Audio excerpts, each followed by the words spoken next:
Hey Vicors, Savvy here.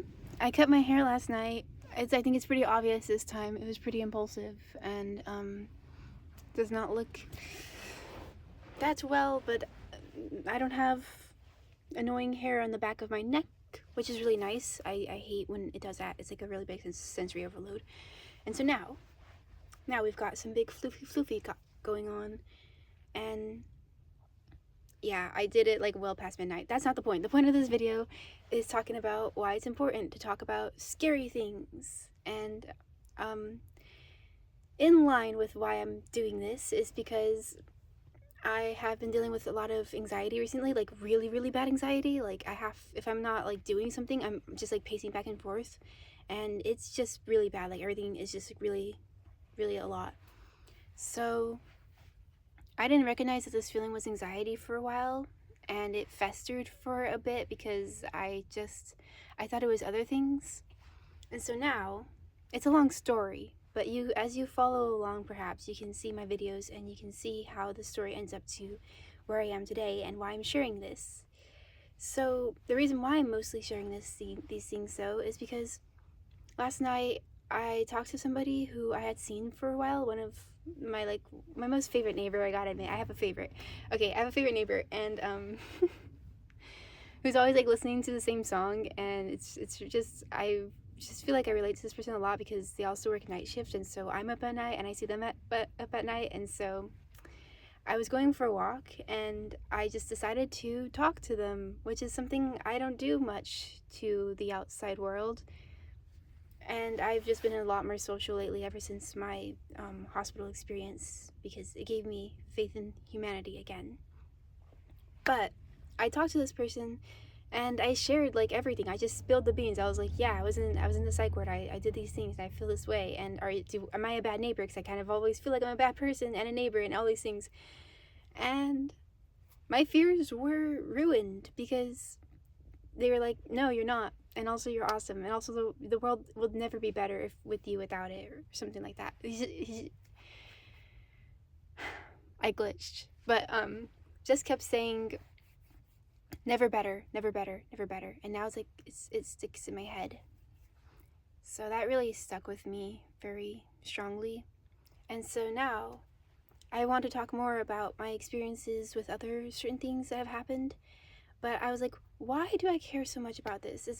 It's not entirely for attention. I don't want to be pitied. In fact, I felt the need to hide these things because I didn't want people to look at me differently, to look at my art differently, which is why I deleted a lot of the previous videos that I had that showed more of who I was, because I was like, maybe it's better if I just give a more baseline interpretation, and it's like, here, I just put this thing out and it's for the world to interpret and not for me to like put too much of my inner worlds in.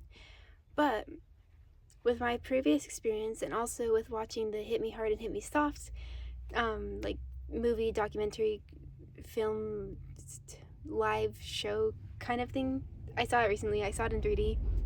Spectacular. But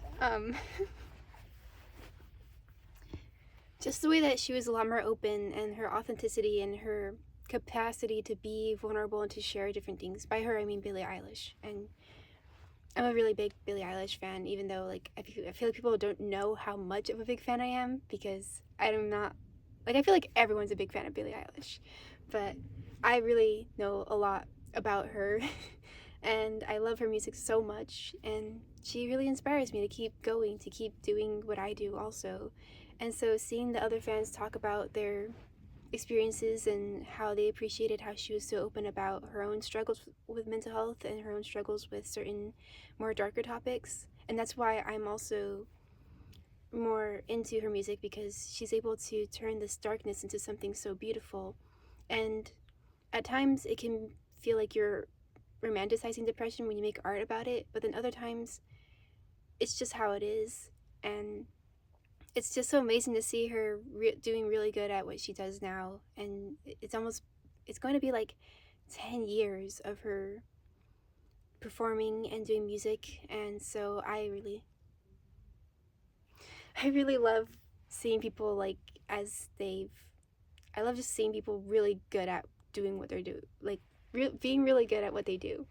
And usually that takes a lot of experience, a lot of time. And it shows in how she knows her vision so well. So I think that's why it's important to talk about things that are scary, because you think that you're alone in this. You think that you're the only one who's going through certain things, and then you find a song that really exemplifies how you feel, or you read a book. I've been reading A Happy Death by Albert Camus. I hope I'm saying that name right. I feel like I've butchered his name every single time. But with all the French allegations, you'd think that I would know how to say more French names, but no, I don't. I was calling him Camus for a while. But see, I wouldn't have known that that's not how his name was if I hadn't talked about it. So, case in point, talking about things is really good. And so in that book, I felt did not expect to relate to the main character a lot. I'm not anything like him entirely, but I relate to how he feels about things and the way he operates in the world, the questions he has, the existential dread of existence. And when you're super depressed, when you're stuck in a certain routine, or when you're working all the time. Not that I'm working at all. No, I'm very clearly jobless. But to be in these different routines that you develop unknowingly through depression, if you don't talk about it, if you don't face these things, then they weigh over you and they gain a lot more control over you than you could expect. So by facing my anxieties and just going up to people and talking to them and being like, hey, am I a terrible person? Do I deserve to die? Do I whether they say I am or not, it's more just like getting outside of your own head is so important. And so just having that external, I can't decide the world's perception of me, but I also have to live with it. If it is confirmed that it's terrible with me not here, I still decide to live every single day. So it just has to deal with the fact that I'm alive. And so I think talking about these things is really important, and not asking for pity or for attention or anything, but just for the fact that the scariest thing usually about scary things is interacting with it, not the actual effects of it. So if my existence is so scary and terrible to other people, they can talk about that as freely as they want, and I no longer have to feel like reign or control over that. Not that I ever really was entirely. I know that everyone always has their own opinions about everything, as Avril Lavigne would say, but it's just hard. You feel like the world, when you go through scary things, you feel like the best thing is to wither away, to isolate, to stay in your little bubble, to not let anyone in because it's scary and you can't share these thoughts. Like, for example, I'm making videos and I'm making more art because I'm dealing with a lot of intrusive thoughts. I get a lot of intrusive thoughts about just seeing my dead body and through suicide.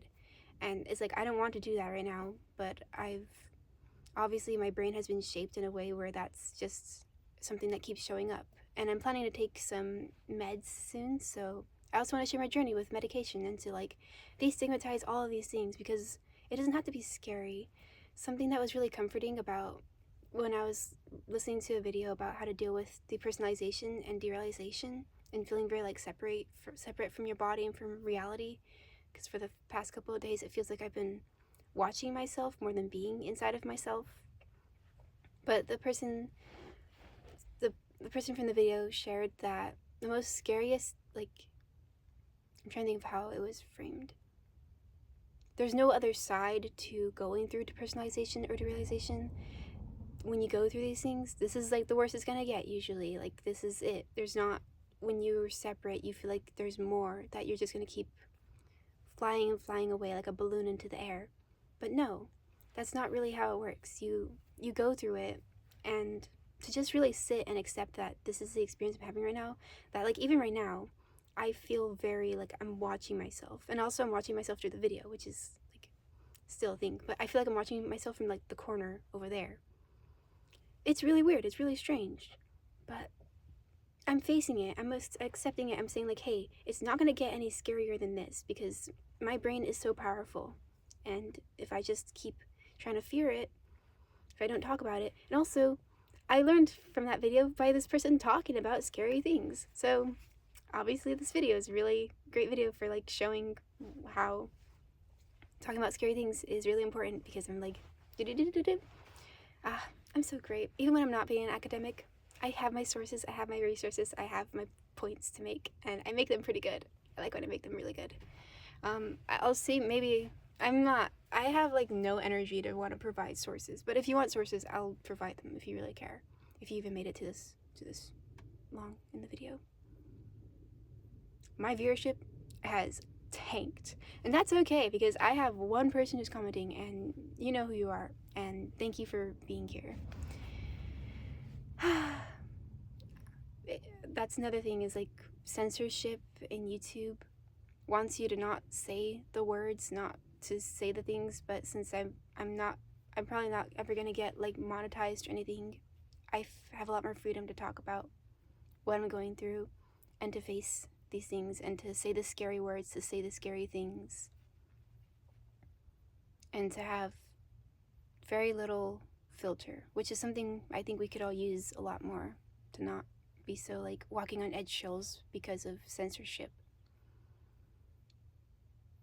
We shouldn't need to censor life. We shouldn't need to censor these scary topics because